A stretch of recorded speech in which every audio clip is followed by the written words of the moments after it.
September current அஃபேர்ஸின் செய்தித் துளிகள். வானிலை முன்னறிவிப்பு மற்றும் எச்சரிக்கை அமைப்புகளை மேம்படுத்துவதற்காக மௌசம் திட்டத்தின் கீழ் ஜம்மு காஷ்மீரில் 4 புதிய ரேடார்கள் நிறுவப்பட உள்ளது. ஏற்கனவே பார்த்தீங்கன்னா ஜம்மு காஷ்மீரில் 3 செயல்படக்கூடிய ரேடார்கள் இருக்கு. அது போதாம 4 புதிய ரேடார்களை திட்டமிட்டிருக்காங்க. எதனாலன்னு பார்த்தீங்கன்னா இப்போ பெய்யக்கூடிய கால கன மழையானது சுமார் 6%. நம்ம நாட்டில் மொத்தமாக இப்போ நார்மலாக பெய்கிற மழையோட 6% அதிகமான மழையானது மொத்த இந்தியாவில் பதிவாயிருக்கு. அது மட்டும் இல்லாமல் ஜம்மு காஷ்மீர், உத்தரகாண்ட், பஞ்சாப், ஹரியானா, ராஜஸ்தான், உத்தரப்பிரதேசம், டெல்லி போன்ற மாநிலங்களில் வழக்கத்தை விட 26% மழை பொழிவானது அதிகமாக இருக்கு. அது மட்டும் இல்லாமல் 1980ஆம் ஆண்டிலிருந்து பார்க்கும்போது இப்போ பருவமழை பொழிவானது வழக்கத்தை விட பல மடங்கு அதிகமாக இருக்கு அப்படின்றது இன்னும் வரைக்கும் இருக்கக்கூடிய ரெக்கார்ட் ஆயிருக்குன்னு சொல்லிட்டு ஐஎம்டின்னு சொல்லக்கூடிய இந்தியன் மெட்ரோலஜிக்கல் டிபார்ட்மெண்ட் ஆனது அறிவிச்சிருக்கு. 32 மாவட்டங்களில் உள்ள 517 கிராமங்கள் சீமை கருவேல மரங்கள் இல்லா கிராமங்களாக அறிவிக்கப்பட உள்ளதாக தமிழ்நாடு அரசு சென்னை உயர்நீதிமன்றத்தில் தெரிவித்துள்ளது.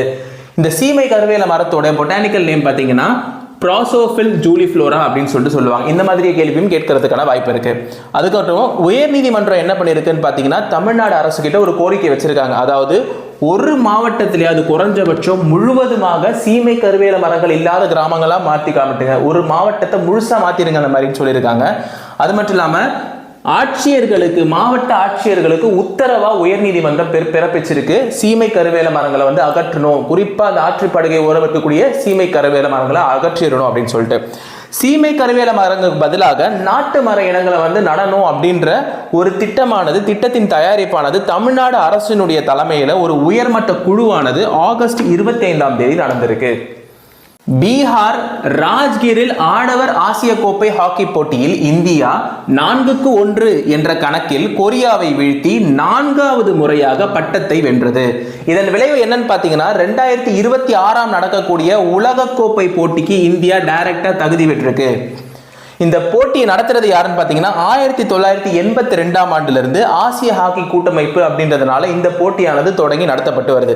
இதுல தென்கொரியா பார்த்தீங்கன்னா இதுவரைக்கும் 5 முறையை இந்த பட்டங்களை வென்றிருக்காங்க. அவங்க தான் மொத்த பட்டப்பட்டியலில் முதல் இடத்துல இருக்காங்க.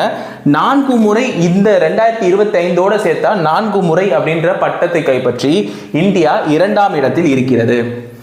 இந்த மாதிரியான டிஎன்பிஎஸ்சி கரண்ட் அஃபேர்ஸ் மற்றும் கரண்ட் அஃபேர்ஸ் செய்திகளுக்கு இந்த சேனலை ஃபாலோ பண்ணி சப்ஸ்கிரைப் பண்ண மறந்துடாதீங்க. நன்றி.